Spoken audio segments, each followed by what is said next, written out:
Wanita ini dikejar penjahat dan dipojokkan di kaki tebing. Melihat penjahat akan menangkapnya, wanita itu segera memanjat. Dengan pengalaman panjat tebingnya, ia dapat dengan mudah memanjat tebing dengan kemiringan hampir 90 derajat. Ia pikir ia telah lolos, tapi tak disangka salah satu dari 4 penjahat itu juga seorang ahli panjat tebing. Dengan keterampilan panjat tebing dan kekuatan fisik yang luar biasa, penjahat itu hampir menangkapnya. Diiringi suara patah tulang, anggota keempat geng itu benar-benar hancur. Karena luka penjahat sangat serius, mereka segera mengembalikannya ke perkemahan. Setelah beberapa patah kata untuk menghiburnya, mereka memberinya beberapa obat penghilang rasa sakit. Khawatir rekannya akan kesulitan menelan, mereka segera mengambil minuman dari meja dan menuangkannya. Untuk membalas dendam, mereka segera mencapai dasar tebing. Meskipun mereka semua membawa perlengkapan mendaki, tebing yang hampir vertikal mendorong mereka untuk memutar arah mendaki gunung.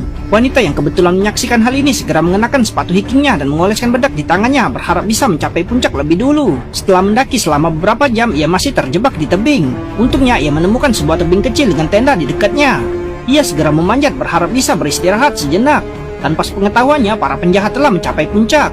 Pimpinan penjahat berjalan ke tepi tebing mencoba menemukannya.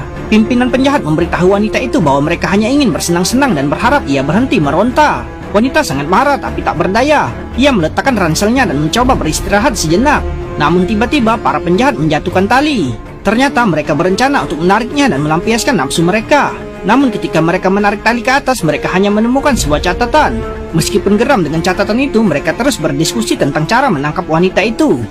Di bawah, wanita itu melihat hari mulai gelap, menyelipkan peralatan pendakiannya di celah dan membuka tenda di dekatnya, berniat beristirahat di dalam dan memulihkan tenaga sebelum membuat rencana lebih lanjut.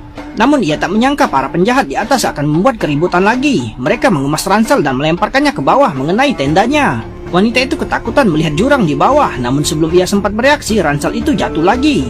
Wanita itu sigap dan meraihnya, mencegahnya jatuh dari tebing.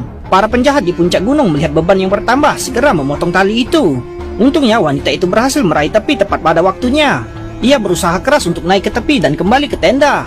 Melihat wanita yang masih selamat, salah satu dari mereka turun untuk menyerang. Penjahat itu merobek tenda dengan pisau. Melihat wanita itu menolak menyerah, penjahat itu menariknya keluar dan siap untuk menjatuhkannya. Untungnya ia meraih pakaian penjahat. Melihat penjahat masih berbicara omong kosong, wanita itu menusuknya di paha, membuatnya menjerit kesakitan. Setelah mendengar jeritan rekannya, para penjahat di atas buru-buru menarik tali ke atas. Mereka tidak hanya menarik rekannya, tapi juga menjambak rambut wanita itu. Untungnya wanita itu berhasil meraih tenda lagi, menyelamatkan nyawanya. Tanpa ia sadari, tepat ketika ia mencapai tebing kecil, tenda itu runtuh. Melihat ini, wanita itu benar-benar putus asa. Para penjahat di atas juga sedang berselisih paham. Kejadian sebelumnya telah membuat rekannya ketakutan, jadi ia memutuskan untuk pergi saat fajar. Lagi pula mempertaruhkan nyawanya untuk masalah sekecil itu tidak